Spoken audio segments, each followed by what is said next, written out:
Medical yoga therapy हे एक unique combination आहे ट्रेडिशनल योगा आणि मेडिकल सायन्स यांचं. यांनी आपण बरीचशी साधी दुखणी बरी करू शकतो, जसं शियाटिका, लो बॅक पेन, खांदेदुखी, मानदुखी, पॉश्चरल इश्यूज, डिस्क इश्यूज असे एक ना अनेक आजार आपण यांनी बरे करू शकतो.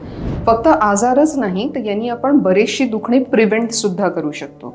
जसं ऑफिसमध्ये बसल्यानंतर टेबल वर्क करताना मानेवरती सांध्यांवरती येणारा जो ताण आहे तो सुद्धा या मेडिकल योगा थेरपीने आपल्याला घालवता येऊ शकतो किंवा आपण त्याला अवॉइड सुद्धा करू शकतो. मेडिकल योगा थेरपी ही सर्टिफाईड थेरपिस्ट कडूनच करून घेतलेली कधीही बरी असते. त्यांच्याबरोबर सिनर्जी सारख्या ठिकाणी मेडिकल योगा थेरपिस्टला हा एका हेल्थ प्रोफेशनल किंवा डॉक्टर्सचा बॅकअप किंवा सपोर्ट पण असतो. Download the Synergy Medical Yoga app now. Live a pain-free, surgery-free life. Visit our website now, www.synergymedicalyoga.com.